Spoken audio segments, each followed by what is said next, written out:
Bonjour à toutes et à tous, je m'appelle Karim Kelfaoui, je suis médecin généraliste de formation, médecin régulateur au SAMU et je suis le co-animateur du livret santé de la France Insoumise, donc c'est la partie programmatique santé. Donc aujourd'hui on fait une conférence sur le thème des inégalités d'accès aux soins avec la question est-ce que c'est un phénomène naturel auquel on va essayer de répondre. Je pense que la réponse vous l'avez sans doute déjà. Donc c'est une problématique, une thématique qui est extrêmement large et qui recouvre des réalités très différentes.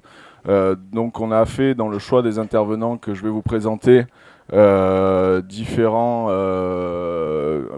On a essayé d'avoir une approche qui soit un peu transversale pour bien toucher tous les aspects de cette problématique. Je vous présente nos intervenants. On va commencer avec Nathalie Coutinet, qui est économiste de la santé, membre des économistes atterrés et chargée d'enseignement et recherche à la faculté de la Sorbonne à Paris, c'est ça ? Pardon. On a aussi Pascal Lejeune, donc, qui est secrétaire général de la Fédération nationale des infirmiers. On a le docteur Marie Pénicaud, qui est secrétaire général de la Fédération nationale des centres de santé. Et on a Christian Reboul, qui est donc référent migration, droit et santé à Médecins du Monde. Voilà, donc sans plus tarder, puisqu'on va essayer d'avoir un moment d'échange avec vous, on va essayer de restreindre un petit peu nos temps de parole pour qu'on puisse discuter avec vous avant la fin de la conférence. Je vais passer la parole donc à Nathalie Coutinet qui va un peu nous parler des différentes problématiques en termes d'inégalité d'accès aux soins. Merci. Alors, tout ce que vous avez dit était juste, sauf mon université, qui est l'université Sorbonne Paris-Nord. Mais c'est pas grave. Donc moi j'ai la mission de cadrer un petit peu le débat en fait, en rappelant peut-être d'abord qu'il y a deux types d'inégalités de santé. Il y a les inégalités d'accès aux soins et les inégalités sociales de santé, qui sont deux choses différentes que je vais essayer de caler. Si on commence par les inégalités d'accès aux soins, ces inégalités, elles sont liées à deux phénomènes, à l'offre de soins. Quelle est l'offre de soins disponible sur un territoire ? Et puis la deuxième question, c'est la question du prix et des remboursements des soins, qui là aussi sont susceptibles bien sûr de générer des inégalités d'accès aux soins. Alors si on prend l'offre de soins, on sait très bien aujourd'hui en France qu'on a d'abord un problème majeur de déserts médicaux et mes collègues à cette table ronde vont aussi en parler de cette question des déserts médicaux. Aujourd'hui, à peu près 3 Français sur 4 sont dans un territoire dans lequel il y a un manque de médecins. Avec des temps qui peuvent aller, par exemple, pour avoir accès à un chirurgien dentiste, eh bien, ça peut aller de 0 minutes à 2 heures de temps de trajet, et pour avoir accès à un médecin généraliste, de 0 minutes à 1 heure. On a aussi des patients qui n'ont pas de médecin référent, etc., etc. Et puis, ce problème des déserts médicaux, il est aussi lié au choix d'installation des jeunes médecins qui, aujourd'hui, souhaitent avoir une autre pratique médicale, une pratique plus collective, dans des cadres de vie différents. C'est le médecin de campagne, cette image d'Épinal qu'on a tous, elle est finie. Ce n'est pas ce choix-là que font les médecins. Et donc, mais là, je ne vais pas développer et je vais laisser parler mes collègues. Le deuxième point qui me semble tout aussi important, c'est la question du prix et du remboursement des soins. Et à quoi on assiste maintenant depuis un certain nombre d'années, c'est à une baisse de la part remboursée par la sécurité sociale au profit de ce qu'on appelle, dans notre jargon d'économiste, un remboursement ou un financement privé des dépenses de santé, c'est-à-dire soit par les complémentaires, soit par les patients. Et ce phénomène, il est aujourd'hui extrêmement important puisqu'on estime que sur les soins ambulatoires, c'est-à-dire la médecine de ville, hors soins hospitaliers, c'est à peu près la moitié des soins qui sont remboursés par la sécurité sociale. Pas plus. Le reste, encore une fois, soit ce sont les complémentaires, soit ce sont les patients directement.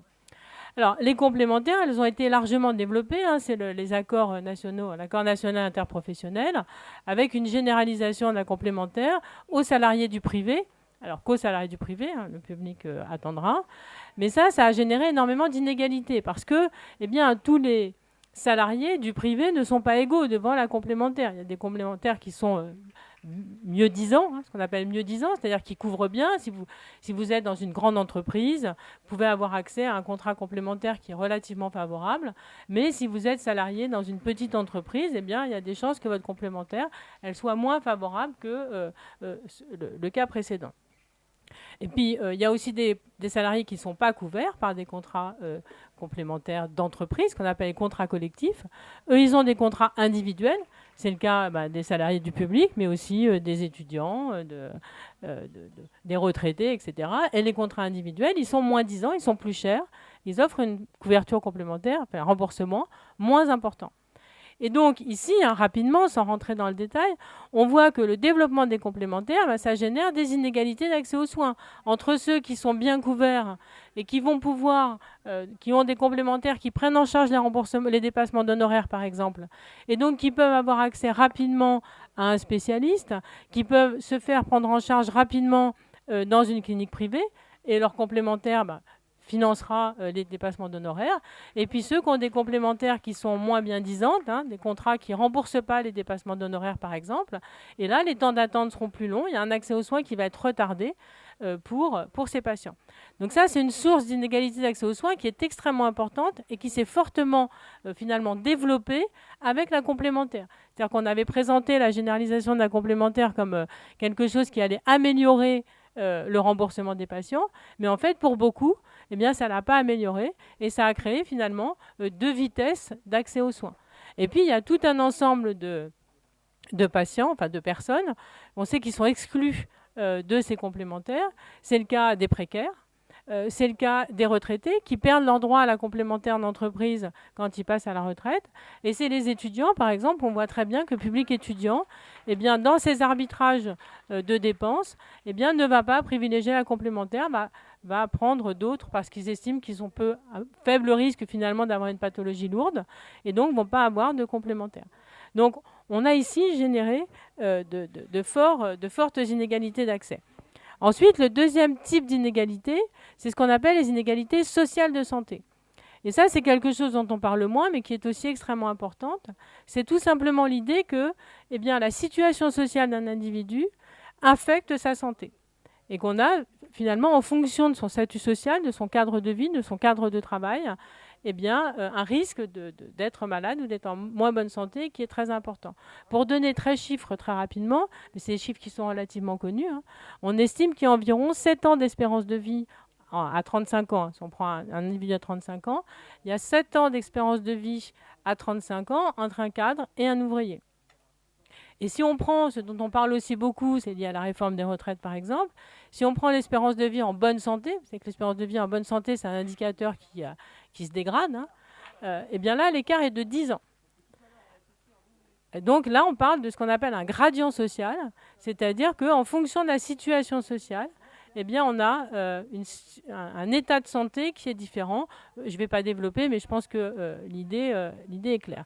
Et si vous ajoutez ce que j'ai dit précédemment à cette histoire de gradient social, eh bien, c'est évidemment les populations qui sont les plus à risque de développer des pathologies, dont l'état de santé est le plus précaire parce qu'ils sont exposés ils peuvent être exposés au travail à des risques particuliers, ils peuvent habiter dans des logements dégradés, ils peuvent être dans des déserts médicaux. Si on prend le 93 par exemple, qui est le territoire dans lequel je travaille, eh bien vous voyez que si on surajoute ces deux éléments, à la fois la dégradation des remboursements et l'inégalité sociale de santé, on a aujourd'hui une situation d'inégalité d'accès aux soins qui s'est dégradée par rapport à la période précédente.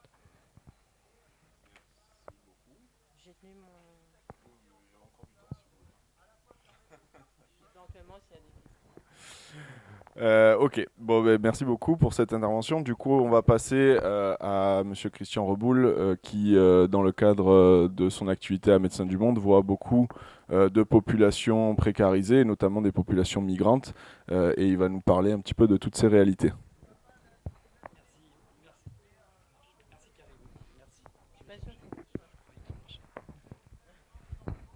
Eh bien, je renouvelle mes remerciements. Merci Karim pour cette invitation.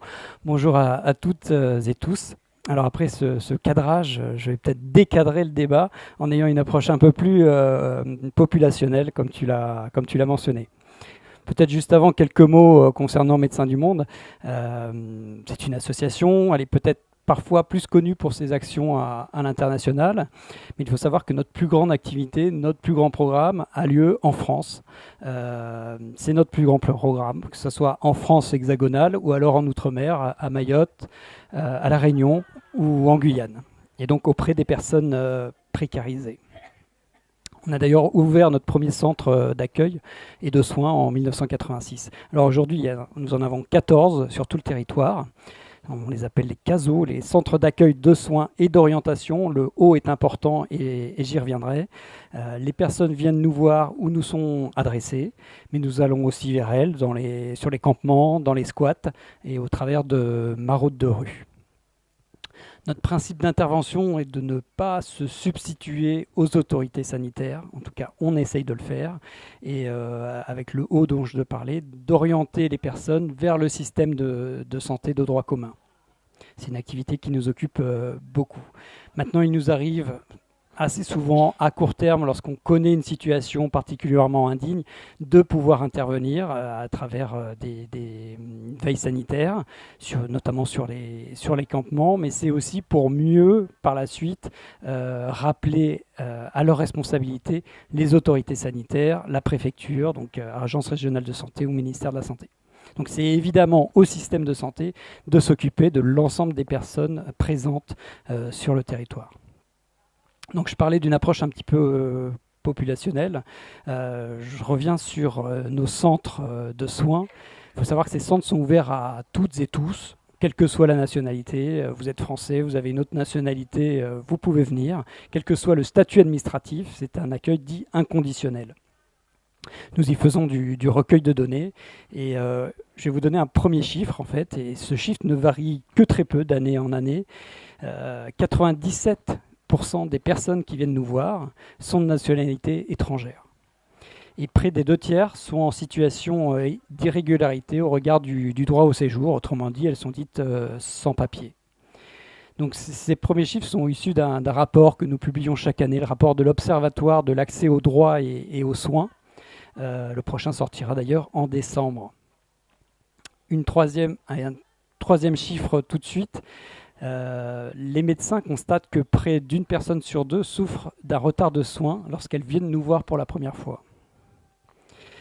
Donc le premier constat est de dire que les personnes étrangères, a fortiori sans papier, sont une des figures de la pauvreté en France, une figure de la grande précarité aujourd'hui en France. Et c'est donc de leur accès aux soins dont je vais parler maintenant. Alors vous le savez sûrement, les personnes sans papier, alors il y a quand même des conditions de ressources, peuvent bénéficier d'un système qui s'appelle l'aide médicale de l'État. Alors, il s'agit d'un panier de soins basique, mais quand même essentiel. C'est cet AME, comme on l'appelle, à travers cet acronyme.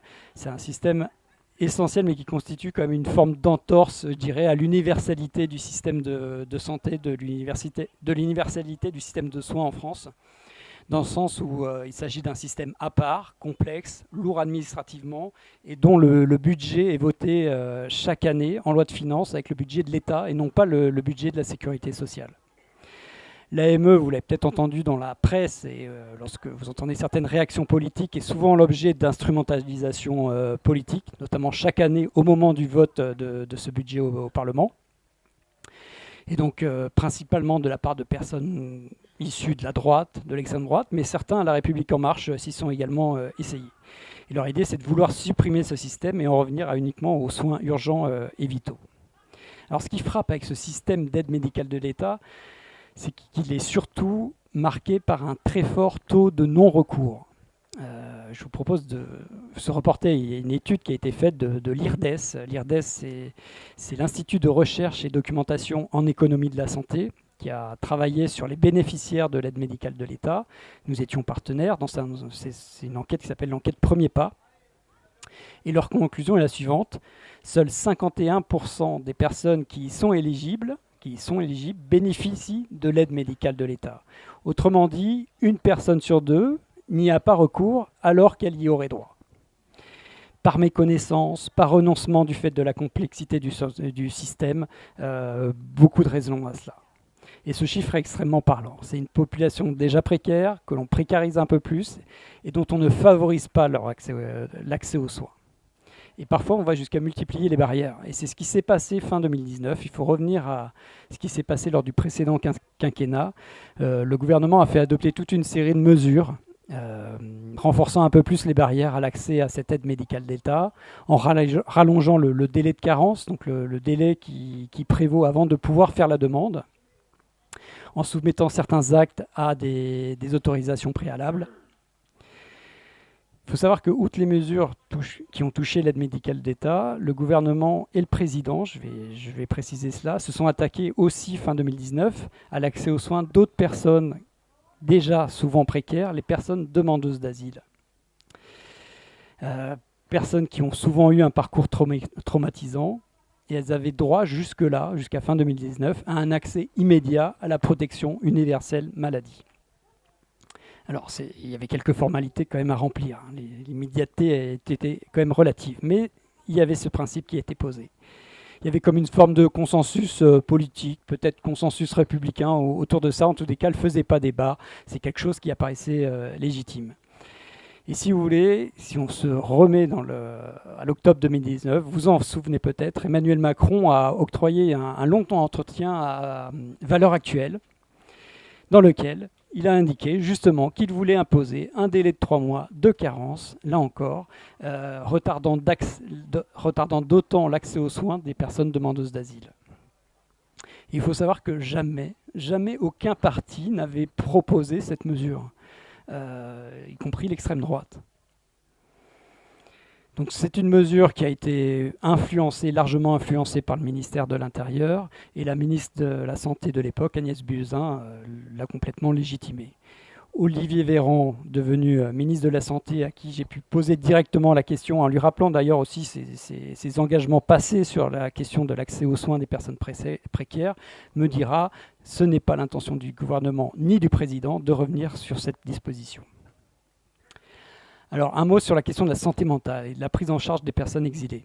Alors, à Médecins du Monde, on a quelques permanences psy, très largement fréquentées par des personnes exilées à la rue, mais surtout pour prendre en charge essentiellement la détresse psychique liée aux conditions de vie des personnes. Leurs conditions de vie sont parfois d'une rare indignité. Si vous reportez à ce qui se passe dans le nord-est parisien, sur le littoral nord, mais je suis sûr qu'on peut prendre beaucoup d'autres exemples. Et ce que disent les psychiatres, c'est que l'extrême précarité que les personnes connaissent en France empêche le traitement des traumatismes antérieurs liés au parcours parfois traumatisant des personnes, ou alors à leur situation qu'ils avaient vécue dans le pays d'origine. Et dans ces espaces de permanence psy, ils en viennent à parler de dublinite. Alors, la dublinite, c'est une nouvelle pathologie qui fait bien sûr référence au protocole de Dublin et qui maintient les personnes dans l'errance et dans l'extrême précarité. Donc, face à ces situations, à MDM, on est obligé de s'intéresser, je dirais, plus largement aux déterminants de santé, pas uniquement à l'acte de soin, au droit à l'hébergement, à l'accès à l'eau, à l'alimentation, à la stabilité du statut administratif. La régularisation, par exemple, est un puissant déterminant de la santé, tant elle emporte des conséquences en termes d'accès aux droits. Mais où se fait la politique de santé des personnes exilées ? Alors, en partie au ministère de la Santé, mais aussi beaucoup au ministère de l'Intérieur. Et c'est tout le problème. Il y a une très forte influence du ministère de l'Intérieur. Et c'est une constante. Et on en vient finalement, lorsqu'on observe cette évolution de cet accès aux soins pour les personnes exilées, qu'on en vient à trouver normal de laisser finalement la santé des personnes se dégrader en provoquant par exemple des retards de soins avant de les prendre en charge à des stades plus avancés aux urgences, à l'hôpital, qui reste le seul filet de sécurité. Donc il nous faut sortir de ce paradigme. Alors j'en viens aux solutions, aux réformes. Il faut savoir que je mentionnais cette aide médicale de l'État, elle n'a pas toujours existé. C'est Charles Pasqua, ça rappellera peut-être des souvenirs à certaines et certains, ministre de l'Intérieur, qui en 1993 est venu conditionner le bénéfice de la protection maladie à la régularité du séjour. Donc déjà un ministre de l'Intérieur qui fait politique de santé. Alors après ce rapide rappel historique, j'en viens en fait aux propositions, à ce que nous voudrions finalement. Et je me tourne peut-être vers Karim et la France Insoumise, et je vais finir.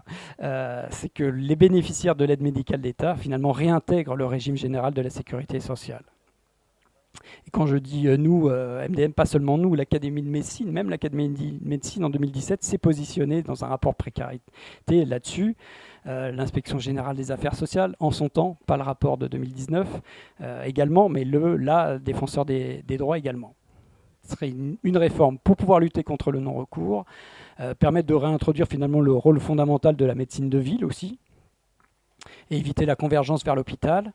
Et puis, assurément, des coûts évités du fait de la prise en charge plus précoce des pathologies, mais aussi par la voie d'une simplification du système qui est quand même administrativement très, très complexe. Et par ailleurs, on pourrait venir atténuer l'instrumentalisation politique, dont je parlais tout à l'heure, l'instrumentalisation politique de la santé des étrangers. Deuxième point, c'est un rééquilibrage institutionnel, je l'ai évoqué, que le ministre de la Santé exerce son plein magistère, et notamment face au ministère de l'Intérieur. Et puis à court terme, revenir sur ce délai de carence qui vient d'être imposé pour les demandeurs d'asile, comme cela d'ailleurs avait été fait pour les réfugiés ukrainiens. Voilà. Peut-être pour conclure maintenant, je reviens à la question de départ, les inégalités dans l'accès aux soins, un phénomène naturel, triple point d'interrogation. Non, vous l'avez compris, ni une fatalité, c'est une question éminemment politique, de volonté politique.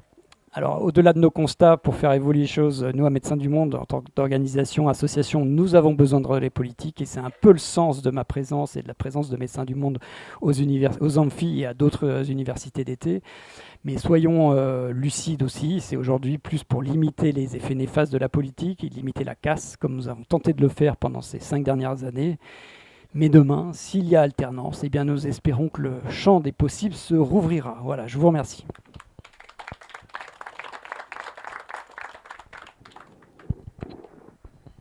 Merci beaucoup pour cette intervention. On va essayer de rester bien dans le chrono. Je vais passer du coup la parole à Pascal Lejeune pour la Fédération nationale des infirmiers, qui va un peu nous parler de sa structure et puis un peu de l'exercice infirmier au quotidien, y compris dans des déserts médicaux. Oui, bonjour à tous. Donc moi je représente les infirmiers libéraux, ce qu'on appelle les infirmiers à domicile, les soins de ville, où on travaille beaucoup justement avec les médecins généralistes pour assurer la prise en charge de nos patients quand ils sortent de l'hôpital ou quand ils sont atteints de maladies chroniques ou quand ils sont âgés aussi, les patients dépendants qui sont une de nos grosses parties de notre patientèle. Donc en fait, un petit état des lieux, on est 700 000 infirmiers en France, un peu plus de 700 000 infirmiers, et on est 135 000 infirmiers libéraux dans tout le territoire national et les DOM. On a un maillage territorial qui est assez homogène parce qu'on on a accepté, nous, dès 2007, d'avoir une régulation démographique avec des mesures incitatives et coercitives pour essayer d'avoir un accès aux soins infirmiers à toute la population. Donc aujourd'hui, nous, on n'a pas de désert infirmier, ça c'est sûr. On a une moyenne d'âge d'environ 43 ans. Et on a environ 200 infirmiers pour 100 000 habitants. Les médecins en sont à peu près à 143 médecins, c'est ça, pour 100 000 habitants. On est à peu près à ça, voilà, dans ces eaux-là. Donc voilà. On a aussi une contrainte, les infirmiers à domicile, c'est la continuité des soins. C'est une chose qui nous a permis de nous organiser en ville, c'est-à-dire on s'est souvent regroupé à plusieurs infirmiers dans des cabinets pour justement assurer la continuité. Les gens qui ont des infirmiers n'ont jamais, toujours le même infirmier qui vient assurer leurs soins. on est toujours des cabinets de 3, 4 infirmiers qui permet d'assurer la continuité des soins chez nos patients chroniques et nos patients dépendants. Donc ça, c'est un état des lieux. Donc aujourd'hui, nous, ce qu'on dit, bon là, on parle d'accès aux soins, quelles solutions on pourrait avoir pour donner accès aux soins à tous nos patients. On dit que face à ce constat, on a bien vu là pendant la pandémie, les infirmiers libéraux ont continué à aller au domicile des patients. Je peux vous dire qu'on s'est débrouillé avec les moyens du bord parce que je ne sais pas si vous vous rappelez, on n'avait pas de protection individuelle. On ne nous donnait pas de protection individuelle, ni aux médecins, ni aux pharmaciens, ni aux infirmiers. On s'est démerdé comme on pouvait pour pouvoir aller chez les patients, pour éviter de nous contaminer, nous, et de contaminer nos patients qui sont fragiles et tout ça. Donc on a été avec des sacs poubelles. Moi j'ai été chez mes patients avec des sacs poubelles pour éviter de les contaminer, et on se débrouillait pour avoir des masques comme on pouvait. Donc on a cette réactivité à domicile de pouvoir répondre à nos patients pour qu'ils puissent avoir des soins quand ils sortent de l'hôpital, quand ils sont malades et tout. Donc nous, ce qu'on dit, pourquoi pas, aujourd'hui, on sait qu'on a un manque de médecins, on va être jusqu'à au moins 2030, voire 2035, avec un problème de désert médical. Aujourd'hui, il y a 6 millions de Français qui n'ont pas de médecin traitant.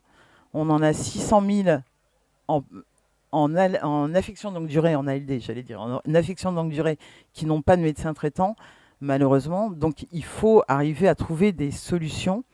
Et on dit qu'on pourrait s'appuyer sur les infirmiers pour assurer certaines prises en charge. Évidemment, on ne remplace pas les médecins. On n'est pas médecin et on ne se revendique pas médecin. Mais je vois aujourd'hui, et les médecins généralistes avec qui je travaille, ils savent très bien, on fait de l'exercice illégal de la profession parfois, parce qu'on se retrouve les week-ends à être obligé de réadapter des doses, ou alors on est obligé d'appeler le 15 pour pouvoir réadapter les doses de nos patients parce qu'ils ne sont pas bien équilibrés. Aujourd'hui, on a des patients chroniques qu'on suit tous les jours à domicile, style des patients diabétiques. Est-ce qu'on a besoin d'embêter le médecin pour aller nous demander de faire une prescription pour un examen biologique qui est dans les recommandations de la Haute Autorité de Santé, style chez les diabétiques ou chez des patients insuffisants rénaux chroniques. Donc voilà, aujourd'hui, nous, on se dit que en lien avec le médecin traitant, évidemment, c'est ce qu'on fait à longueur de temps, et vous le savez bien, en coordination avec le médecin traitant, on pourrait avoir des solutions pour fluidifier le parcours de nos patients et d'éviter aujourd'hui d'avoir des ruptures, comme on le disait, des ruptures de parcours de soins chez des patients qui ont déjà assez de problèmes comme ça. Ça va ? Je dépasse pas là ? Ok. Donc nous, là, aujourd'hui, on essaie d'expérimenter, par exemple, sur sur les consultations de première ligne, par exemple. Aujourd'hui, on essaie de travailler justement avec les médecins régulateurs du 15 pour essayer de faire un tri en amont pour éviter d'envoyer tous les patients aux urgences, donc pour éviter justement aussi d'engorger les urgences. Moi, je pense qu'à un moment donné, il va falloir se poser autour de la table avec toutes les professions de santé concernées pour pouvoir avoir une réponse justement à cette inégalité aux soins. Encore 2 minutes ? Comment ? Vous comprenez quoi ? Ah, d'accord. Donc voilà, nous on dit que on a par exemple, on a eu le problème par exemple pendant les vaccinations Covid. On avait des patients âgés qui n'étaient pas vaccinés, qui n'avaient pas parce que ils pouvaient pas se déplacer, parce que voilà, ils n'étaient pas assez informés. Les listes des patients qui n'étaient pas vaccinés ont été envoyées aux médecins traitants, n'ont pas été envoyées aux infirmiers qui avaient aussi des patients âgés. Pourquoi ? Parce qu'on a le médecin de famille qui est reconnu dans les textes. L'infirmier de famille, aujourd'hui, n'est pas reconnu. Donc, le fait d'avoir ce statut d'infirmier de famille nous permettrait, avec les médecins, de mieux prendre en charge les patients qu'on a en charge, les patients qu'on a en lien, en coordination, et de pouvoir justement éviter qu'il y ait si peu de patients vaccinés. On parle aujourd'hui de la prévention. Excusez-moi, la prévention, on en est loin. Et quand on voit l'explosion des maladies chroniques aujourd'hui, je pense qu'on a aussi un gros travail à faire sur justement l'égalité à l'accès aux soins, sur la prévention. Voilà, je répondrai à vos questions si vous avez. Merci beaucoup. Donc, du coup, on va enchaîner avec la prise de parole du docteur Marie Pénicaud, qui est secrétaire générale de la Fédération nationale des centres de santé. Comme vous le savez peut-être, c'est une forme d'exercice de la pratique, pas seulement médicale, mais de soins, que nous, on comptait développer si on avait été élu et quand on sera élu, parce qu'on le sera à un moment, il ne faut pas en douter, quand on sera au pouvoir. Donc voilà, je lui passe tout de suite la parole et ensuite j'interviendrai pour vous parler un peu de comment on est arrivé au programme santé qu'on a eu pendant la présidentielle. Merci. Ben oui, moi je vais vous parler des centres de santé. Il y a un problème de fil. Voilà. Un modèle qui... Ah oui, on m'entend mieux, oui. Qui facilite, d'après nous, l'accès aux soins. Donc d'après nous, la Fédération nationale des centres de santé. Donc d'abord, je vais vous réexpliquer ou bien vous expliquer, pour ceux qui ne savent pas, ce qu'est un centre de santé, parce que tout le monde n'en a pas à côté de chez lui. Donc, c'est une structure qui est dirigée par un gestionnaire. Donc, il y a plusieurs gestionnaires possibles. Ça peut être une municipalité ou n'importe quelle autre collectivité territoriale. Ça peut être aussi une association, ça peut être une fondation, ça peut même être un hôpital. Enfin bon, il y a d'autres types de structures. Ça ne donne pas tout à fait le même résultat. Il y a plusieurs types d'activités qui peuvent y être pratiquées. Des activités médicales, d'infirmiers. Il y a aussi des centres pluriprofessionnels qui réunissent plusieurs professions de soins. Et puis aussi des centres dentaires, des centres ophtalmo. Dans la définition des centres de santé, il faut au moins 2 professionnels de santé. Donc on peut en avoir beaucoup plus. Il y a l'obligation de tiers payant. Tiers payant, donc ça veut dire qu'on n'avance pas l'argent. Obligation de secteur 1. Donc là, c'est les consultations tarifs de base. Donc ça, c'est intéressant. Pour les professionnels sont salariés en fonction du temps de travail, ou parfois c'est aussi rémunéré à l'acte ou à la consultation, donc ça ne donne pas tout à fait le même type d'exercice pour les professionnels. Et puis les centres de santé, eux, sont rémunérés à la fois par la consultation, le tarif de la consultation qui revient au centre de santé, et via l'accord national, c'est-à-dire une négociation qu'il y a eu entre l'assurance maladie et les centres de santé et qui couvre peut-être un quart de la rémunération des centres de santé. Donc c'est un système de points avec plein de critères comme l'ouverture, le type de professionnel, les actions sociales et plein d'autres choses.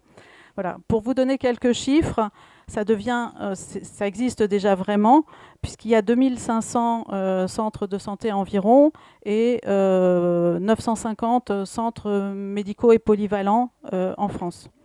Ça représente 45 000 salariés, donc ça, vraiment, il y a du monde derrière.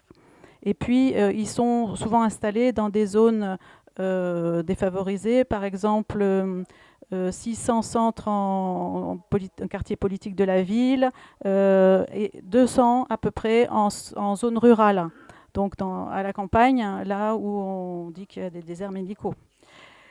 Voilà. Alors donc nous, on a relevé l'intérêt des centres de santé. Alors je vais vous dire directement pour le patient. Là, c'est clair, vous avez compris, je pense. Le tiers payant obligatoire, ça veut dire qu'on n'avance pas l'argent. Le secteur 1, ça veut dire que c'est vraiment pas cher. Quand on va en médecine générale, par exemple, 25 €, si le centre ne prend pas la mutuelle, il va débourser 8,50 € et dans la plupart des centres, il ne va rien débourser du tout. Donc c'est un lieu unique où on va trouver tous ces professionnels. Le dossier est partagé avec le suivi d'un professionnel à l'autre. C'est ouvert très souvent. On va pouvoir, et surtout dans certains centres, être accompagné pour les droits à la sécurité sociale. Et certains centres font aussi l'accueil de publics précaires, des patients sans papier. Ça dépend des centres. Voilà, donc vous comprenez que pour le patient, c'est intéressant. Pour le professionnel, là, c'est important parce qu'il faut être attractif pour pouvoir embaucher. Donc c'est bien parce que ça permet de se concentrer sur son métier, pas sur l'organisation ou l'administratif. Les jeunes professionnels aiment l'idée de travailler en équipe, ils ne veulent pas être isolés. Donc ça c'est bien aussi. Il y a les avantages du salariat, la sécurité du contrat, les congés, le droit à la formation. C'est quand même pratique. Et puis ça permet de choisir son temps de travail, de maîtriser ses horaires, voilà, et même de faire de la recherche et accueillir des étudiants. Donc ça, les professionnels et surtout les jeunes apprécient. Après, l'intérêt pour les territoires, ça permet d'avoir une équipe pluriprofessionnelle ou d'une équipe de médecins en fonction des besoins, une équipe de différents professionnels, je dis médecins, mais non, justement pas seulement. Ça permet de mettre de la pratique coordonnée.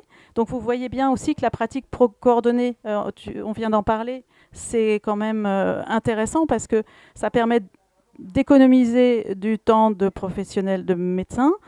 Donc dans le contexte actuel, c'est super important. Et puis de faire confiance aussi, par exemple, aux infirmières qui savent faire plein de choses. Mais pas seulement, il y a aussi des auxiliaires médicaux, des orthophonistes. Enfin, bon, la pratique coordonnée, c'est vraiment un grand plus. Ça permet aussi au territoire de mettre au point une organisation sanitaire, comme dans la période crise Covid. On a fait des centres de vaccination, des centres de dépistage, tout ça. Quand c'était une collectivité qui gérait un centre de santé, ça a été un outil pour mettre ça au point sur le terrain. Donc ça, c'est aussi un plus. Ça permet de faire de la prévention. Voilà, plus les partenariats avec d'autres. Voilà, mais il y a quand même quelques difficultés. C'est que globalement, les centres de santé ne sont pas encore très reconnus par les institutions nationales. Dans l'histoire, ça vient de démarrer. Disons, depuis 1999, ils ont été inclus dans la définition du Code de santé publique. Mais maintenant, ça va beaucoup plus vite. On est au 2e accord national. Il y a des avenants régulièrement. Mais tout de même, on nous oublie régulièrement. Donc ça, c'est un truc qu'il faut quand même noter et il reste à faire avancer les choses pour les centres de santé. Il y a des financements encore mal adaptés. Souvent pour le financement du tiers payant, c'est le gestionnaire qui doit payer les agents d'accueil, qui doivent payer les personnes qui s'occupent du tiers payant, les assistantes sociales, enfin tout ce qui est social aussi. Donc il reste du boulot dans les financements. Et puis les ressources humaines, il manque un cadre pour les professionnels territoriaux en premier, après peut-être, pour cadrer le statut. Aujourd'hui, ils sont contractuels, c'est un statut qui n'existe pas dans la fonction publique. On commence à un certain salaire, on finit à un certain salaire, alors que tous les collègues de la collectivité vont évoluer différemment. Donc ça, c'est un progrès qu'il faudrait vraiment faire. Voilà. Je voulais terminer en vous rappelant, en vous disant d'ailleurs, qu'il y a deux expérimentations en cours qui sont intéressantes. D'abord, un financement différent, c'est-à-dire on arrête de financer à l'acte, c'est-à-dire quand vous allez à une consultation, vous payez le tarif de la consultation. Et dans certains centres de santé, maintenant on expérimente le financement par personne prise en charge, c'est-à-dire que c'est indépendamment du nombre de consultations.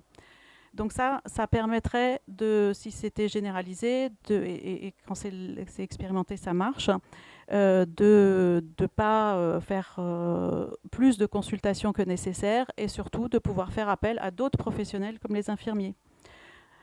Voilà. Et donc il y a aussi les financements des centres de santé participatifs qui font beaucoup plus de social avec des financements très différents. Ça, c'est en cours d'expérimentation aussi. Voilà, on voudrait donc à long terme développer des centres de santé, évidemment, avec un maillage territorial, objectif d'un service de santé publique. Donc ça voudrait dire que du point de vue national, on va voir là où il manque des centres de santé et décider. Donc je pense que vous allez... c'est là-dessus, en fait, qu'on a été repéré par votre... par Ella et les filles, parce qu'on est assez d'accord sur ce point. Bon, voilà, et donc mieux... Et puis le reste, j'en ai parlé déjà. Voilà, meilleur financement et le cadre statutaire des professionnels. Ça nous paraît important. Voilà. J'ai sûrement été un peu trop longue, mais je vous repasse la parole. Merci beaucoup. Est-ce que vous vouliez rajouter un mot, peut-être, Nathalie Coutier, avant que je prenne? Parce que j'avais peur d'être trop longue et comme je passe en premier, c'est difficile d'évaluer. Il faut laisser évidemment la place aux autres. Non, juste peut-être rappeler que ce que je disais sur les complémentaires et la sécurité sociale, c'est que maintenant, depuis des années, la volonté des gouvernements, c'est de réduire les dépenses de santé. Il faut réduire les dépenses de santé. On ne sait pas forcément pourquoi. Et en plus, dans un contexte où on sait que les dépenses de santé, elles vont augmenter parce que le coût des soins augmente. On est mieux pris en charge, il y a des examens médicaux, on ne peut pas aller rarement chez le médecin sans avoir des prescriptions, le coût des médicaments augmente aussi. Donc on sait que les dépenses, le coût de la santé va augmenter. Et paradoxalement, on veut réduire les dépenses de santé.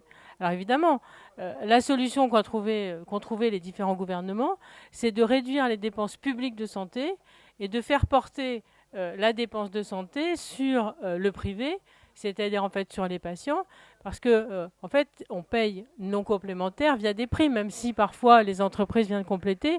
Donc en fait c'est quand même le patient, le citoyen qui paye la dépense de santé, il la paye 2 fois. Et on nous dit il faut réduire les cotisations sociales santé pour donner du pouvoir d'achat, mais en fait c'est complètement absurde parce que ce qui va être donné d'un côté va être repris par les complémentaires. Et je voudrais citer l'exemple d'une des lois de Macron qui est le 100% santé. C'est-à-dire, vous savez, les lunettes gratuites ou les audioprothèses gratuites, etc. C'est très bien. C'est très très bien dans l'esprit. Sauf que c'est financé par les complémentaires santé et que pour financer ça, les complémentaires santé, elles augmentent les primes. Donc, c'est là où finalement on est dans des logiques qui sont des logiques absurdes. Et là, c'est une mesure qui est revendiquée par le gouvernement, mais qui est supportée, in fine, par le privé.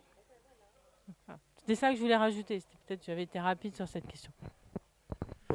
Merci beaucoup. Bon, comme vous l'avez compris, les inégalités d'accès aux soins, les inégalités de santé, c'est une problématique, c'est un thème très complexe, puisqu'il y a différents aspects qui interviennent. Clairement, pour revenir sur ce qui vient d'être dit, on a des outils qui ont été créés à un moment aussi pour casser ce monopole public qui était la sécurité sociale, ce système de solidarité. Et notamment, on a un outil qui s'appelle l'ONDAM, l'Objectif national de dépenses de l'assurance maladie. Chaque année, on décide qu'il y a un ONDAM de temps et donc ça va être voté sur la loi de financement de la sécurité sociale et on contraint le cadre de dépenses de l'assurance maladie de cette manière-là. C'est par ce biais-là, en passant par une vision qui est purement budgétaire, qu'on en arrive à des glissements qui se font petit à petit avec un déremboursement des médicaments, avec des prises en charge par les complémentaires qui deviennent de plus en plus nécessaires, voire obligatoires, pour avoir l'accès aux soins qui est convenable. C'est comme ça qu'on crée ce système à 2 vitesses. C'est comme ça qu'on exclut aussi des populations précarisées de ce système de solidarité. Et donc, dans la politique qu'on va mener, on prévoit d'emblée de supprimer cet ONDAM parce qu'il nous maintient dans cette idée-là qu'il faut d'abord passer par la contrainte budgétaire avant de parler du reste. Et ça, c'est la condition sine qua non si on veut revenir à un système de santé périn, qui soit installé partout, qui réponde à tous les besoins des Français, c'est de supprimer cette contrainte budgétaire et c'est d'appliquer une stratégie quinquennale de santé publique pour avoir de la vision. Aujourd'hui, on est enfermé dans cette vision court-termiste imposée par l'ONDAM et il faut en sortir, il faut avoir une vision pour le système de santé à 5 ans, c'est le temps d'un mandat, et chaque année, on réévalue où on en est dans les objectifs qu'on s'est donnés pour ce système de santé via le Parlement, et quand il y a des insuffisances, eh ben, on n'est pas là pour brider, on est là pour au contraire débloquer. Donc c'est ça qu'il faut se mettre en tête si on veut revenir à un système de santé qui était un des meilleurs du monde il n'y a pas si longtemps. Ça, c'est le premier point. Le deuxième point, c'est effectivement, Christian l'a dit tout à l'heure, la question et la question des mutuelles aussi, on a glissé petit à petit vers un système qui n'est plus un système de solidarité. Donc il faut revenir au 100% sécurité sociale pour ne pas faire de l'esbrouf pour tous les soins prescrits, y compris l'optique, y compris le dentaire, etc. Mais ça veut dire qu'on met en place un système qui permet de répondre réellement aux besoins des gens et pas juste des effets d'annonce et en fait on leur fait payer via les complémentaires santé. Donc c'est une mesure de rationalité parce qu'en réalité quand vous avez un système qui est semi-privé, vous vous retrouvez avec des surcoûts en termes de gestion puisque vous multipliez les coûts de gestion pour chaque complémentaire santé qui est présente, vous ajoutez des coûts marketing, puisqu'elles sont sur un marché, il faut se faire une place, démarcher des clients, etc. Ça, ce sont des surcoûts dans le système de santé. La preuve en est, c'est que en France, où on a un système qui est encore avec un financement public important, on est entre 11 et 12% du PIB pour les dépenses de santé. Aux États-Unis, où le système est quasi exclusivement privé, qui est censé être meilleur, mais on sait à quel point il est dramatique pour ceux qui n'en ont pas les moyens, eh ben, ils sont à 17% du PIB chaque année. Donc dire que privatiser, ça va coûter moins cher, c'est faux. C'est toujours un mensonge, ça restera un mensonge. En réalité, en revenant au 100% sécu, on s'exonère de tout un tas de surcoûts que je vous ai détaillés et on permet aussi de revenir à des systèmes non seulement solidaires mais universels. Aujourd'hui, il faut se rendre compte de la stupidité au-delà de l'aspect humain et humaniste de la prise en charge des personnes migrantes et précarisées. Il y a une stupidité d'un point de vue de santé publique. Quand il y a des épidémies, les germes ne cherchent pas à savoir quel est votre statut administratif. Ils en ont rien à secouer. Ils passent de l'un à l'autre, on devient tous des vecteurs, et s'il y a des barrières à l'accès aux soins, on se retrouve avec une situation qui est délétère, forcément. De la même manière, pour les maladies chroniques, ne pas soigner des gens, c'est augmenter le coût de leurs soins plus tard en passant par les urgences. Donc ça n'a pas de sens d'un point de vue de santé publique. Et il faut sortir de ça. Et clairement, quand on va faire cette réforme pour revenir au 100% sécu, oui, l'AME doit être dans le débat pour savoir comment on fait pour effacer. Il faut que ça soit une simplification administrative pour tout le monde, pour les patients, pour les personnes précarisées, pour les professionnels de santé aussi, puisque à un moment, il était par exemple question de faire le tiers payant généralisé. On en avait parlé sous l'ère Hollande, etc. Mais ce qui bloquait principalement, par exemple, pour des médecins de ville, c'est que ça voulait dire que c'était à eux d'aller courir derrière toutes les mutuelles pour se faire payer. Vous imaginez le temps administratif que ça rajoute à des médecins qui sont déjà débordés. Donc ça paraît pas sain. Revenir au 100% sécu, c'est aussi une simplification administrative pour les professionnels de santé. Et réintégrer les personnels des mutuelles dans la sécurité sociale pour avoir un service public qui fonctionne. Parce qu'aujourd'hui, quand on va appeler la sécurité sociale, il n'y a plus personne. Il n'y a plus personne. On attend des heures, qu'on soit patient ou professionnel, on attend des heures. C'est insupportable. Donc il faut revenir à quelque chose qui a fonctionné, qui fonctionnait, qui n'a pas besoin d'être noyé dans le privé. Il faut revenir à ces choses-là qui sont simples et évidentes. Et c'est déjà un des aspects par rapport aux inégalités d'accès aux soins. Ensuite, il y a clairement la problématique des déserts médicaux. On en parle beaucoup et on en parle souvent uniquement sous le prisme de la liberté d'installation des médecins. C'est une réelle question, il ne faut pas du tout la mettre sous le tapis. Mais il faut, à mon avis, recadrer aussi les choses. De quoi est-ce qu'on est en train de parler ? On parle non pas uniquement d'un problème de répartition des médecins, mais aussi d'un problème de démographie médicale. on paye 50 ans de restriction de l'accès aux études de médecine avec le numerus clausus, l'infâme numerus clausus, que le gouvernement, dans un tour de passe-passe de communication, nous a annoncé qu'il avait supprimé, alors qu'en réalité, ils ne l'ont pas réellement supprimé. Ils ont fait porter la charge de ce numerus clausus aux facultés en disant combien vous pouvez en prendre. Et comme les moyens des facultés n'augmentent pas spécialement, ils n'en prennent pas beaucoup plus. Donc c'est pas comme ça qu'on va arriver à sortir de ça. La problématique des déserts médicaux, c'est un problème de démographie médicale. On est dans une situation où on va avoir une chute de la densité médicale qui va se poursuivre à peu près jusqu'à 2028, et on va revenir au niveau où on en est aujourd'hui entre 2030 et 2035. Voilà, c'est ça la réalité. Donc après, on peut tourner le problème dans tous les sens, et effectivement, il y a des problèmes de répartition, mais tant qu'on n'aura pas réglé ce problème-là aussi, on est en train de déshabiller Pierre pour habiller Paul. Donc la question de la démographie médicale est extrêmement importante. Et à côté de ça, il faut prendre en compte aussi un changement dans la sociologie chez les jeunes médecins, d'abord parce que c'est une profession qui s'est féminisée, et parce qu'on a une génération, pas seulement des médecins, mais une génération tout entière qui est en train de changer de système de valeurs et de volonté pour sa propre vie. Le gain de l'argent, le fait de travailler à outrance, etc., ce n'est plus le moteur principal. Il y a une conférence qui va avoir lieu sur ce qu'on appelle la grande démission. C'est valable pour les cadres dans les grandes écoles, etc. Mais c'est aussi valable en médecine, où les jeunes médecins, ils ont envie de pouvoir soigner leurs patients dans de bonnes conditions, et aussi de pouvoir vivre à côté, d'avoir une vie de famille, de pouvoir avoir une vie personnelle. Et ça, il faut le prendre en compte. On ne reviendra pas aux médecins qui travaillent 60 heures par semaine et qui vient à 3 heures du matin parce que vous toussez. Ce n'est pas vrai.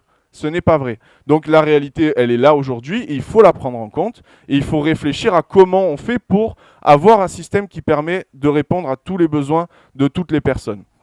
Donc nous, dans le cadre du programme, on avait effectivement défini un plan qui s'articulerait à court, moyen et long terme.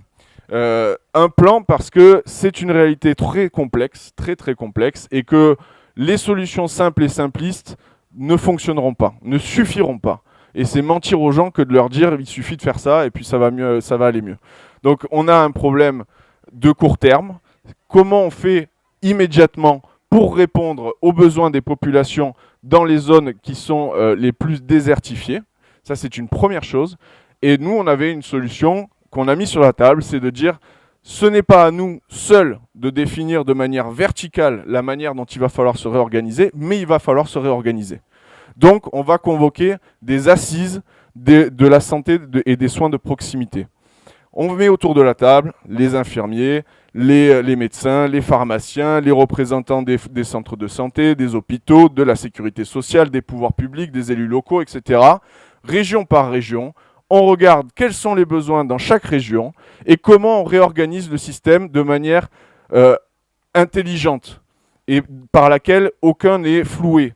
Il faut redéfinir les rôles de chacun. Il y a des choses, effectivement, que les infirmiers font déjà. Ils se mettent hors du cadre de la pratique réglementaire parce qu'ils n'ont pas le choix. Ou parce qu'on se retrouve à appeler le SAMU pour réadapter les doses des AVK, pour demander si on peut mettre une perf pour hydrater le patient, etc. Et là non plus, c'est pas périn. C'est pas périn. On est en train déjà de déplacer la crise des urgences sur le SAMU. Depuis que le ministre de la Santé actuel est arrivé en poste, on voit 20 à 30% d'appels en plus au SAMU, puisque le message commence à diffuser avant d'aller aux urgences, aller au SAMU. Et autant vous dire qu'on n'est pas plus nombreux pour répondre aux appels. Donc on se retrouve dans la même situation aujourd'hui qu'on était au moment de la première vague de Covid, où ils avaient eu de nouveau la bonne idée de dire appeler le SAMU, et on se retrouve avec des temps d'attente de 30, 40, 45 minutes pour avoir le médecin au bout du fil. Et ça, c'est pas acceptable, parce que vous vous retrouvez aussi avec des erreurs d'aiguillage au SAMU, et avec des vraies urgences qui se retrouvent coincées dans ce fil-là, et qui attendent. Et j'ai eu un collègue qui m'a raconté récemment, il est parti en intervention en SMUR sur un infarctus, et puis quand il est arrivé, tout le monde était tendu, et il a demandé combien de temps ils avaient mis pour avoir le médecin au bout du fil. Ça avait pris 40 minutes, voilà, sur un infarctus. Là, on est dans des situations concrètes. On est dans des situations où on est en train de tendre le système et de reporter les points de tension sur autre chose. Donc, il faut sortir de ces logiques-là. Donc, on a la problématique de la démographie et de la répartition des tâches, de l'organisation du modèle de santé. Évidemment, s'il y a des choses qui reviennent dans plusieurs régions ou dans toutes les régions, c'est des choses qu'on va mettre en place au niveau national. Ça peut être des transferts de fonctions, de compétences. Il faut y mettre les rémunérations en face. C'est pour ça qu'on a besoin d'avoir une discussion collégiale et collective.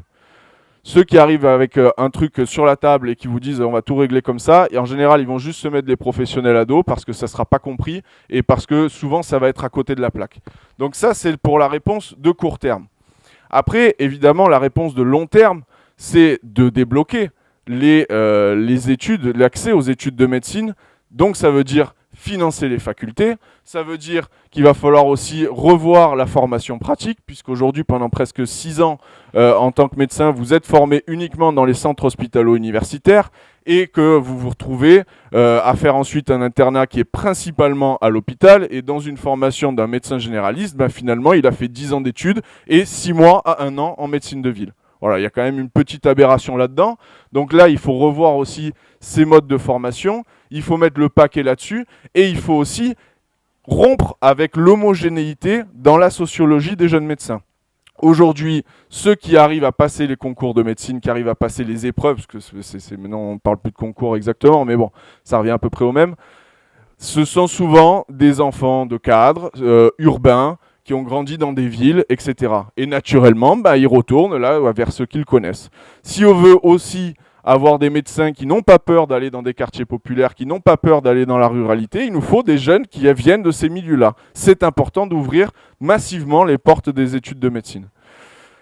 Pour le moyen terme, évidemment, il y a une autre problématique, c'est comment on fait pour organiser les structures de soins au niveau du territoire national.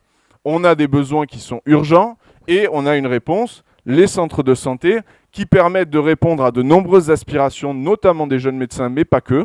Comme on l'a dit, c'est un exercice qui est pluriprofessionnel, en groupe, qui permet d'avoir des discussions sur des patients, qui permet de se passer et de tout le cadre administratif et organisationnel et de se concentrer sur les soins. Voilà, ça c'est une réponse concrète. Maintenant, il faut déployer ces centres de santé et c'est à la puissance publique de le faire. Donc demain, la sécurité sociale, elle peut être mandatée pour financer ces centres de santé et effectivement, la question du financement va aller avec. Parce que le modèle de la tarification à l'acte n'est pas calibré pour ce type de structure, il est calibré pour des médecins de ville ou des structures hospitalières qu'on a étouffées avec ce modèle-là. Donc il faut revenir à des forfaits par capitation, à des paniers plus ou moins larges en fonction des comorbidités de chacun, etc. Il y a toutes sortes de choses à discuter. Voilà. Mais ça, c'est clair et net qu'on ne peut pas rester dans cette situation.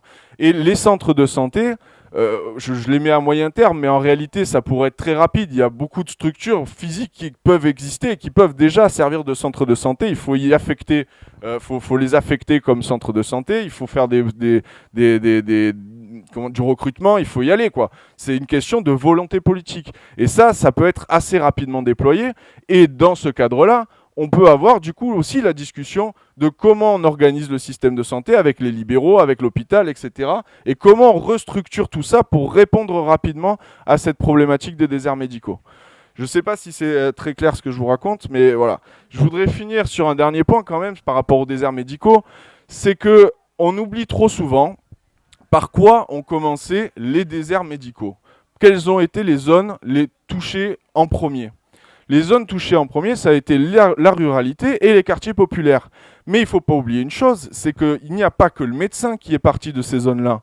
En réalité, c'est aussi le fruit d'une désertification en service public qu'on a créée politiquement dans ces zones-là. Quand il n'y a plus d'écoles, quand il n'y a plus de crèches, quand il n'y a plus de gares, quand il n'y a plus de postes, les commerces périclitent, les offres de services périclitent, on tue des territoires. Donc la question de la désertification médicale, c'est aussi et surtout une question de désertification dans les services publics. Parce que c'est ça qui structure notre territoire.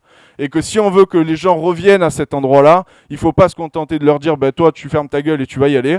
Il faut aussi offrir des débouchés. Il faut aussi qu'il y ait une vision par rapport à ces territoires. On ne peut pas juste se dire c'est que le problème que les médecins ne veulent pas y aller. Il y a ce problème-là, mais il n'y a pas que ça. Donc aujourd'hui, il faut revenir à une politique volontariste de réimplantation des services publics sur tous les territoires qui les ont perdus. Et en priorité la ruralité, et en priorité les quartiers populaires et les petites villes. Voilà, c'est ça la réalité.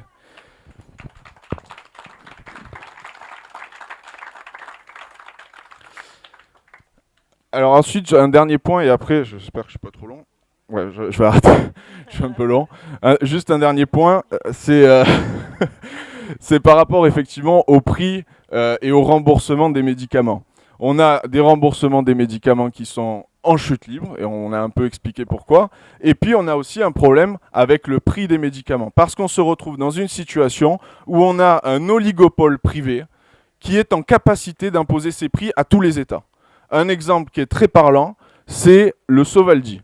C'est un médicament pour traiter l'hépatite C qui a été mis sous brevet, qui coûte quelques euros à produire. Alors vous me direz, il y a le coût de la recherche et tout ce que vous voulez.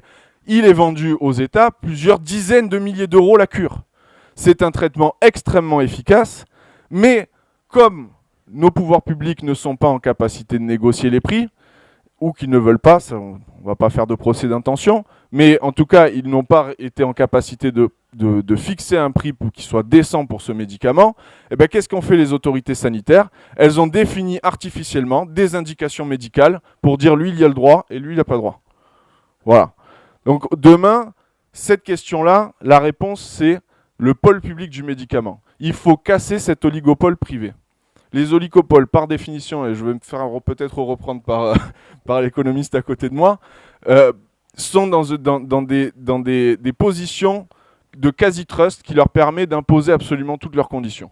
Et aujourd'hui, si on veut casser ça, ils veulent de la concurrence. On va leur donner de la concurrence, mais elle sera publique et elle sera en capacité de gérer non seulement la production, mais aussi la recherche et la distribution, non pas point par point, mais la distribution globale, d'avoir une réserve stratégique du médicament et de ne plus subir les politiques de prix que ces oligopoles privés veulent nous faire subir. Voilà, merci beaucoup.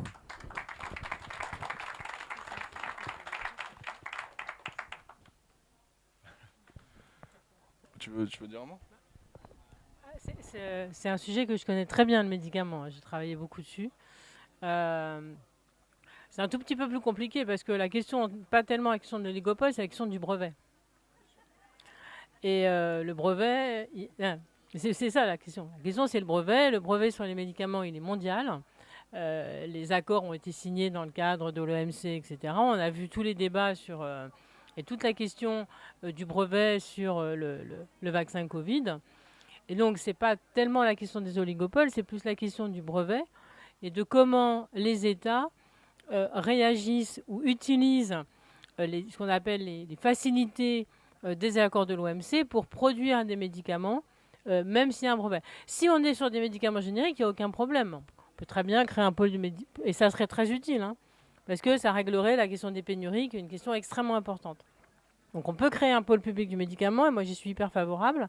Mais ce pôle public du médicament, il pourra facilement produire des médicaments génériques qui sont très utiles et pour certains essentiels. Je ne suis pas médecin, mais je pense que vous êtes d'accord. En revanche, pour les médicaments sous brevet, la question est beaucoup plus complexe et il y a des possibilités, mais il faudra un vrai courage politique. Enfin, je ne veux pas monopoliser, mais voilà. Oui, mais... Ouais, effectivement, quand on parle de pôle public du médicament, en réalité, c'est la première pierre d'un pôle public des industries de santé. Voilà. On va passer aux questions et aux échanges avec vous, si vous voulez bien. Je vais vous demander de vous lever et de prendre le micro qu'on va essayer de faire tourner, mais voilà, que tout le monde puisse vous voir et vous entendre.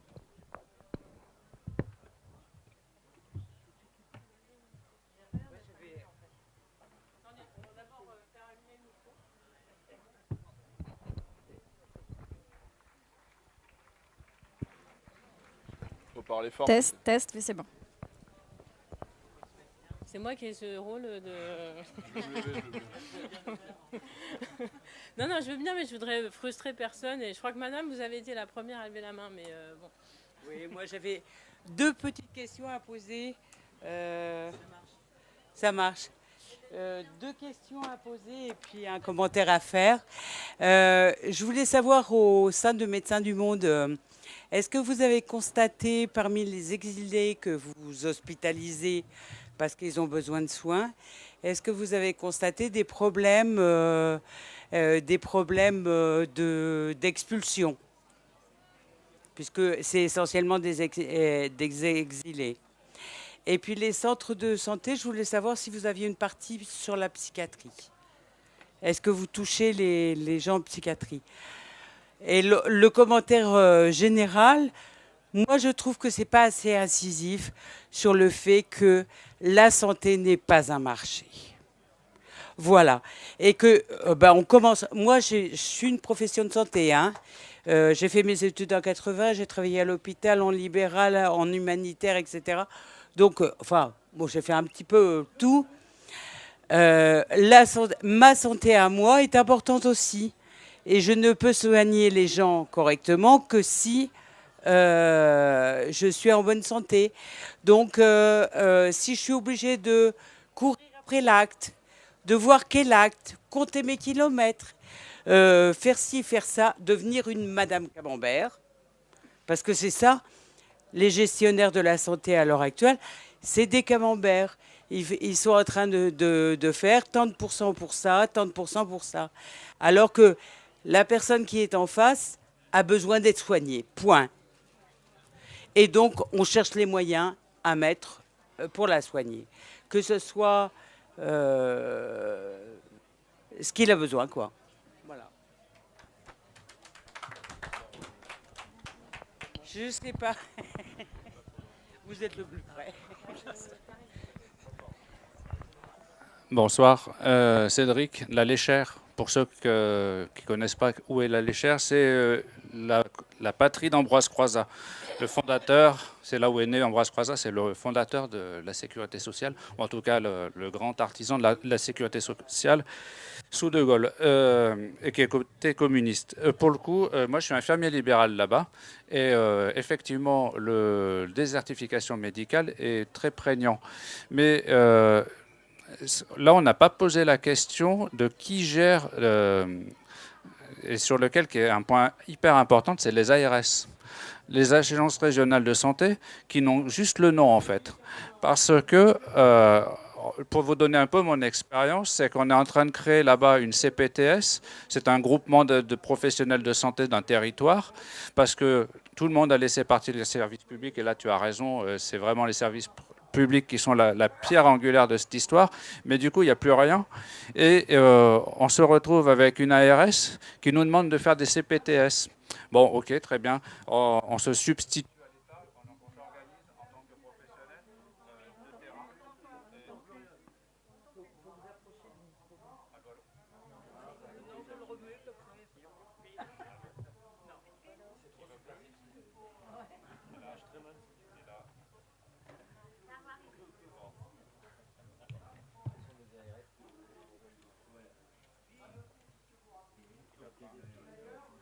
Allô, allô. Ah oui, voilà.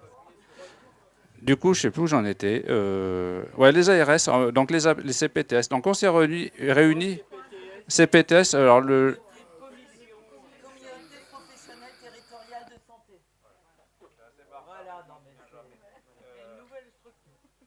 Du coup, ça fait reporter sur l'organisation territoriale. Et comme ça, vous m'entendez?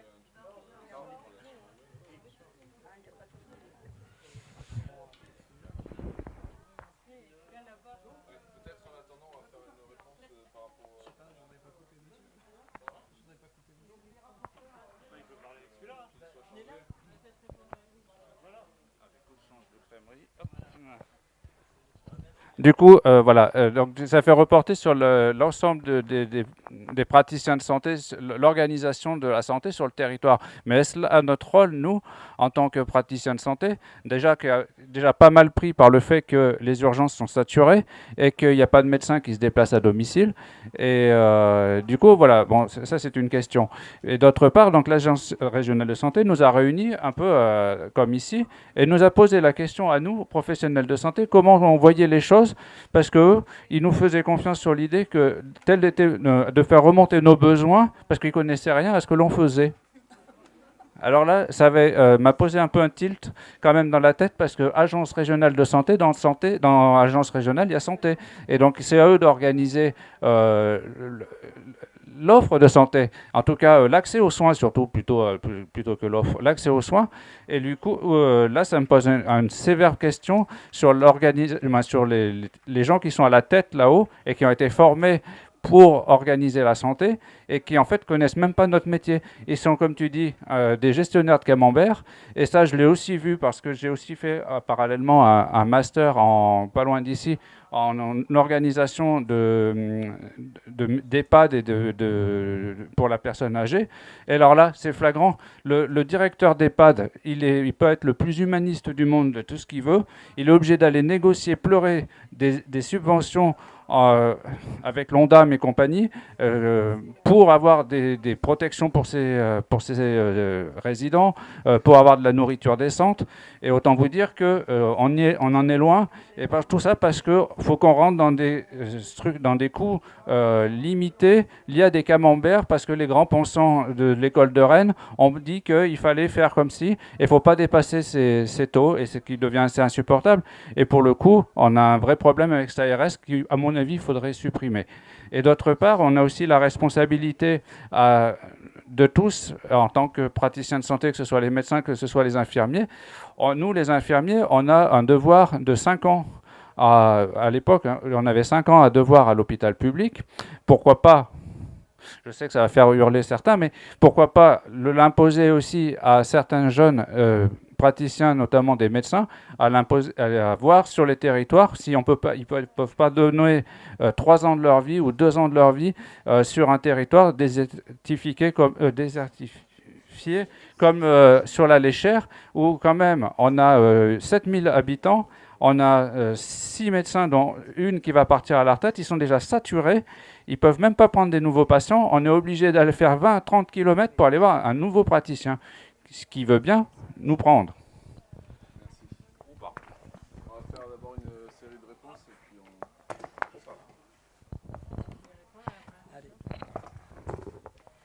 Oui, merci. Alors, vous avez posé une question autour de migration, expulsion. Je vais vous donner une réponse. Je ne sais pas si ce sera une réponse à votre question. Je vais rebondir sur l'aspect encampement. Les personnes qui vivent, je ne sais pas si c'était le sens de votre question, mais les personnes qui vivent à la rue, les personnes qui vivent en campement, beaucoup dans le nord-est parisien, sur leur nord littoral, j'en parlais, et ces personnes-là sont véritablement prises dans un étau. Il n'y a pas assez de places d'hébergement, pas de mise à l'abri, souvent impossible, ou alors elles sont très tardives, et en même temps elles subissent des expulsions incessantes, des évacuations incessantes, un harcèlement même policier, pour ne pas, dans le nord-est parisien, si elles se rapprochent de Paris, si elles veulent dormir, si elles sont 4-5, elles sont immédiatement dérangées par la police. C'est une situation très compliquée, et ça pose aussi des problèmes aussi en termes d'accès aux soins et de suivi. Le fait est qu'elles sont immédiatement évacuées, expulsées. Et vous le savez, dans le nord... Non, là, moi je parle vraiment de l'expulsion au sens évacuation d'un campement. Donc c'est un peu... ma réponse est un petit peu différente. Et dans le nord littoral, vous avez une politique qui est mise en place, c'est la politique de 0 point de fixation, mise en place par le ministère de l'Intérieur, et qui évacue dès qu'il y a un campement qui se met en place. Je vais revenir en 2019, je ne sais pas si vous vous souvenez, Place de la République, ce qui s'est passé. L'organisation Utopia 56, en lien avec Médecins du Monde, on a installé des nombreuses tentes Place de la République pour montrer que la mise à l'abri qui avait eu lieu d'un grand campement au niveau du Stade de France n'avait pas été complet, et il restait 600 à 700 personnes à la rue. Il y a eu cette évacuation qui avait été très médiatique et surtout très, très violente. Et le soir même, il y a aussi Rémi Buisine, vous vous souvenez, qui était là et qui avait interrogé le président de la République, je crois, 2-3 semaines après. Et ses premières questions avaient été posées sur cette question de la place de la République. Et Emmanuel Macron avait répondu en posant le principe qu'il ne devait pas avoir d'évacuation sans solution d'hébergement. Voilà. Et on sait ce qui s'est passé par la suite. Ça n'a jamais été appliqué, et on est toujours dans ce cercle vicieux d'expulsion, d'évacuation, et qui vient à chaque fois un peu plus précariser les personnes.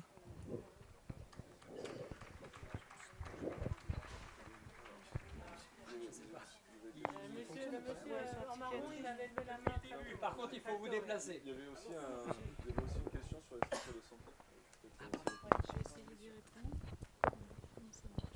Normalement, c'est bon. Vous m'entendez? Oui.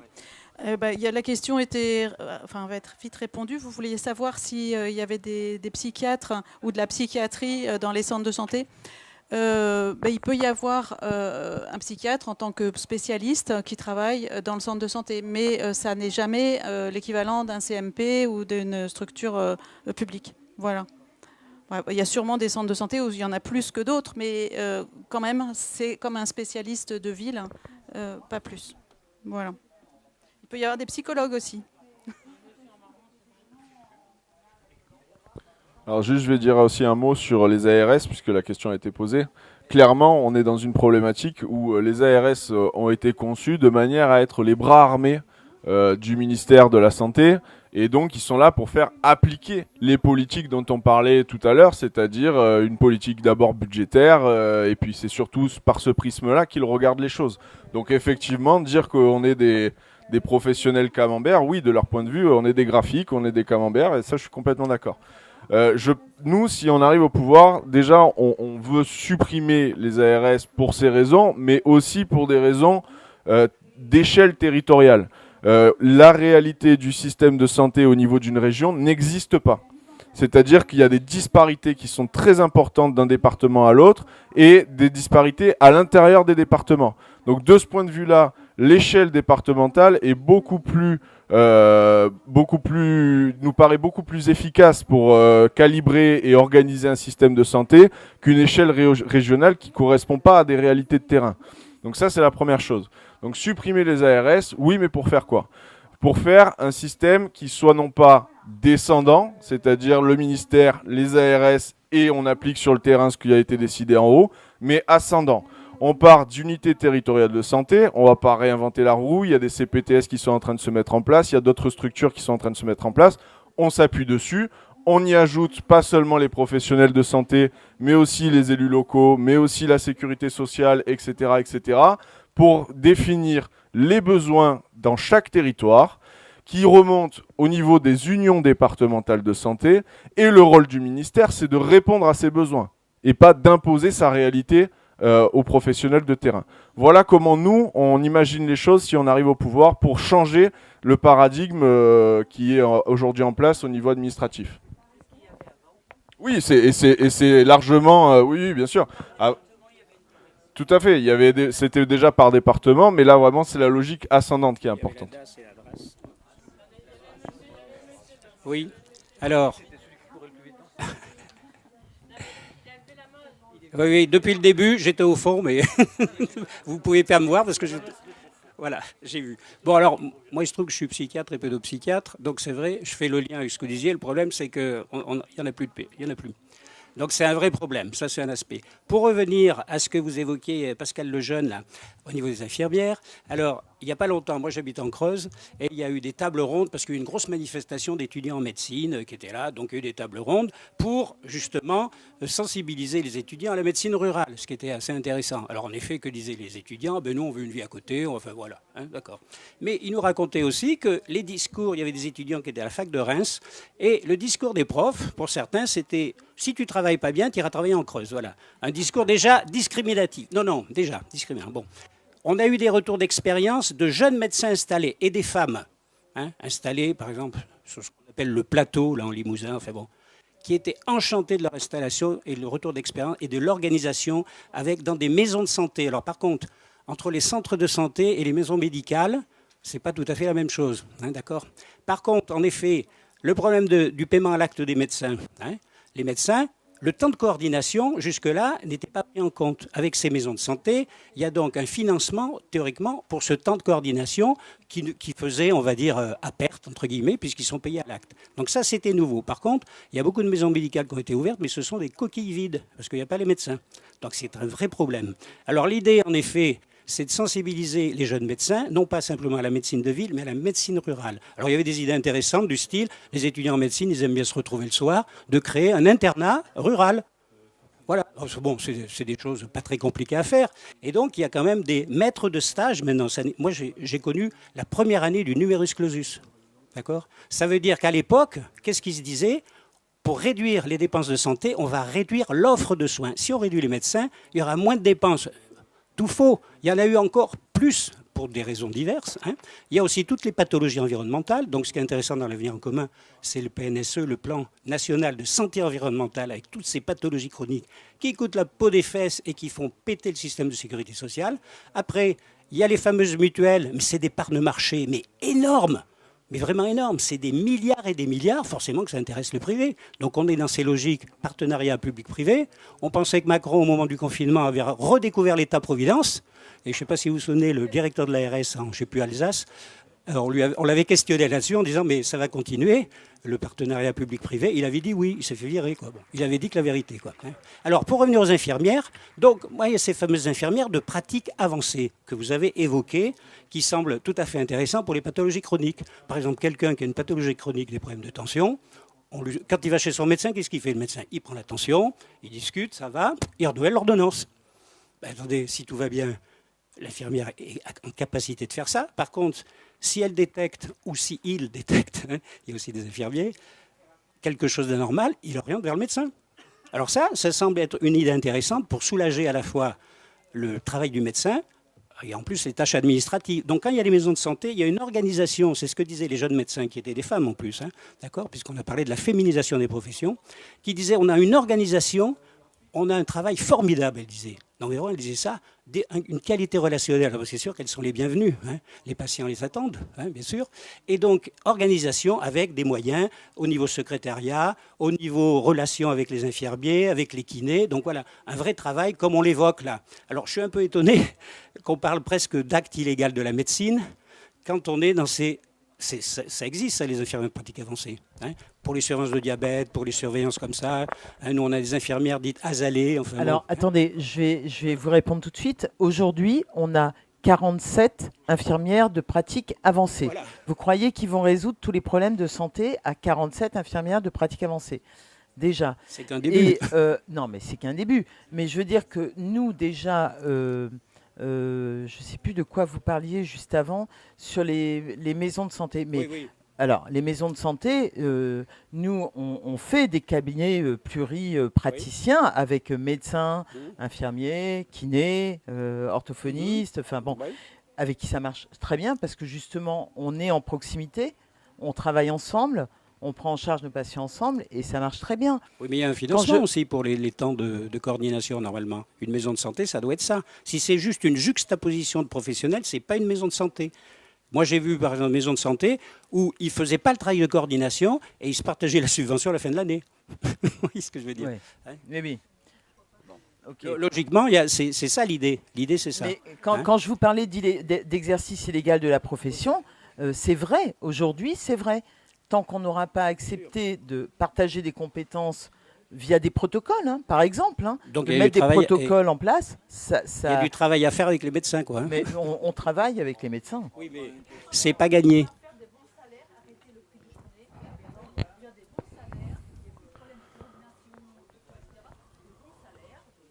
On n'arrive pas loin là du terme, donc on va prendre une dernière question et la jeune fille, d'accord. 2 dernières questions, rapides s'il vous plaît, parce que sinon on va pas pouvoir vous répondre.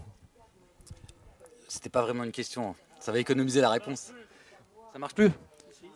Donc, non, je voulais juste dire que je nous trouve, effectivement, ça a été évoqué un petit peu par la camarade tout à l'heure, un petit peu en dessous du problème. C'est-à-dire qu'il y a dans beaucoup que ce soit sur la question de comment on fait les maisons de santé, de comment on organise le bordel un petit peu, comment on part au plus pressé. Alors, il faut parler au plus pressé. J'indique d'ailleurs, et je vous le transmettrai, je ne sais pas si vous en avez eu connaissance, qu'il y a eu un appel de syndicalistes médecins, dont certains sont très connus, pour 4 mesures d'urgence et 4 mesures de plus long terme. Je ne sais pas si tu n'es pas signataire d'ailleurs, je te l'avais dû te le faire passer. Et ça me paraît de nature à régler les problèmes d'accès aux soins de manière urgente. Toutes les mesures que j'ai entendues là, c'est des mesures dans dans un monde où ça irait mieux. Là, j'indique que si vous remontez un petit peu là, avant d'arriver jusqu'à la Léchère, si vous remontez un peu la rivière, il y a l'Isère, il y a 9 services d'urgence. Actuellement, il y en a 6 qui sont fermés la nuit.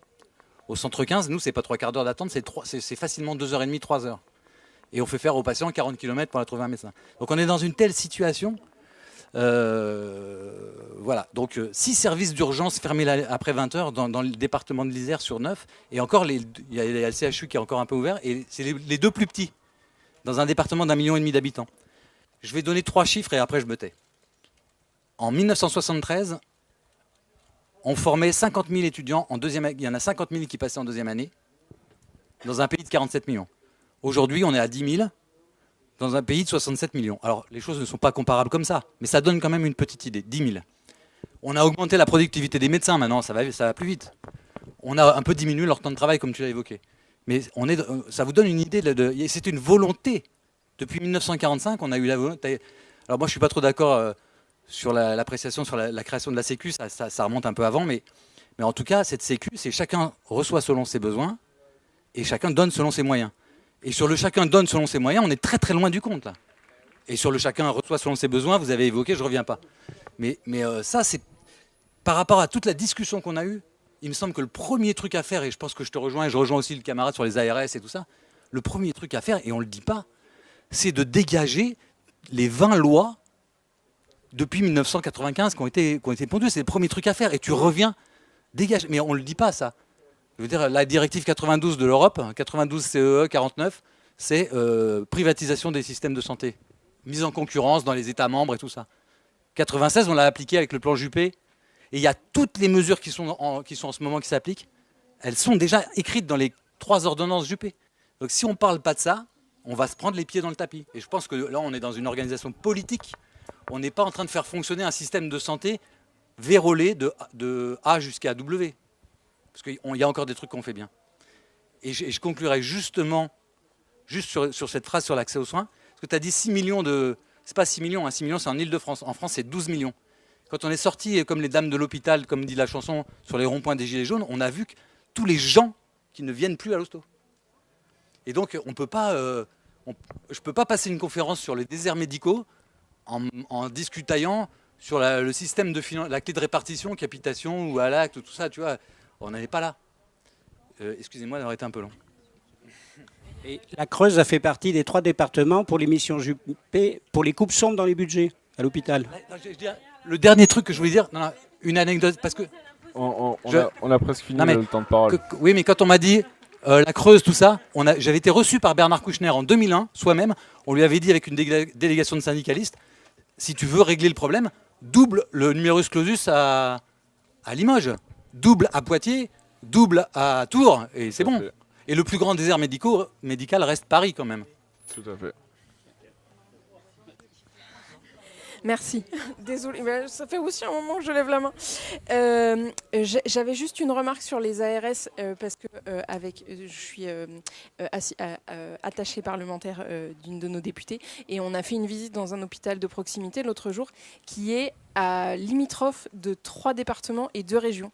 Et en fait, voilà, c'est une aberration parce qu'ils reçoivent des sous que de un seul département, une seule région, alors que les 2 tiers de leurs patients viennent de la région d'à côté. Bref, j'avais une question sur, vous avez parlé, madame, de mesures incitatives et coercitives à l'installation des infirmières. C'est quoi?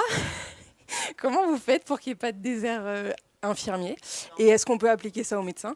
Et j'avais une question aussi pour la dame d'à côté, je suis désolée, je n'ai pas retenu votre nom. Si, madame Pénicaud, comme notre chère ministre, pardon. C'est sur les 2 expérimentations, j'ai pas compris de quoi il s'agissait. Voilà. Alors, très rapidement, ça va être très rapide. Ça a été lors de négociations conventionnelles où on a mis en place un zonage au niveau des infirmiers libéraux. Et donc les mesures incitatives, c'est justement dans les zones très sous-dotées en infirmiers, c'est d'avoir des aides financières pour s'installer. Voilà. Et dans les mesures coercitives, elles sont claires. Dans les zones surdotées en infirmiers, c'est un départ, une arrivée. interdit de s'installer dans des régions surdotées s'il n'y a pas un départ d'une infirmière. En infirmier, on en avait clairement, et on avait une mauvaise répartition. Et voilà. Bien, je peux répondre. D'abord, je vais juste faire une remarque. J'ai entendu plusieurs fois que c'est parce que la féminisation de la profession voilà, qu'il y a des problèmes de déserts médicaux. Non. Les hommes et les femmes, enfin ceux que j'ai rencontrés, demandent les mêmes choses en termes de nouvelles manières de voir le travail. Et c'est vraiment important. Les jeunes sont vraiment très, très axés là-dessus. Il n'y a que les médecins les plus âgés pour qui il y a une différence. Voilà, donc il faut arrêter d'avoir des a priori, c'est important.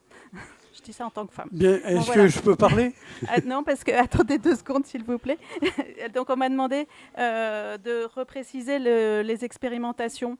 Donc, financement à la capitation, c'est une expérimentation du principe de la rémunération forfaitaire collective des professionnels de santé. C'est-à-dire qu'on va rémunérer le centre de santé en fonction du nombre de patients pris en charge.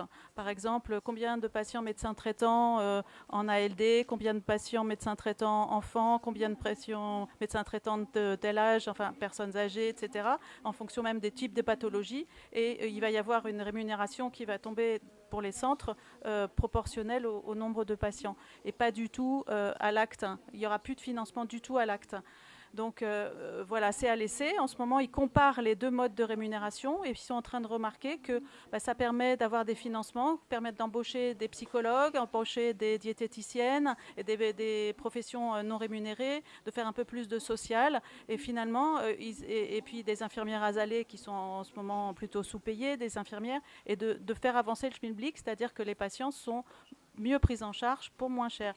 Et surtout mieux, c'est ça la qualité.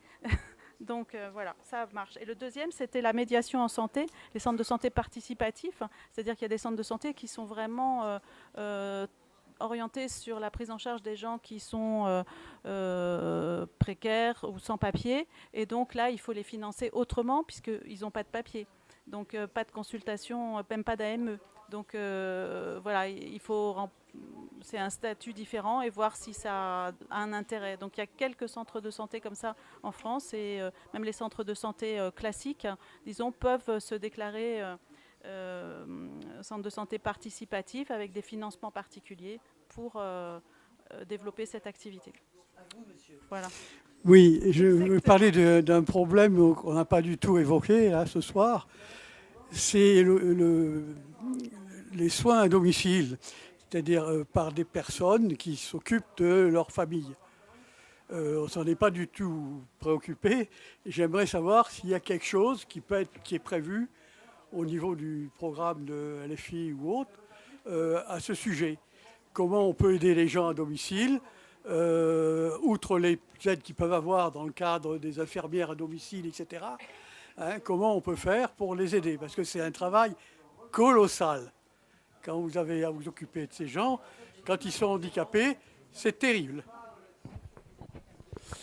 Alors pour répondre rapidement sur cette question, effectivement dans le programme L'Avenir en commun, il est prévu de reconnaître le statut d'aidant qui, comme vous le dites, est un véritable travail puisque c'est quelque chose qui prend beaucoup de temps, beaucoup d'énergie. Parfois on y laisse ses lombaires.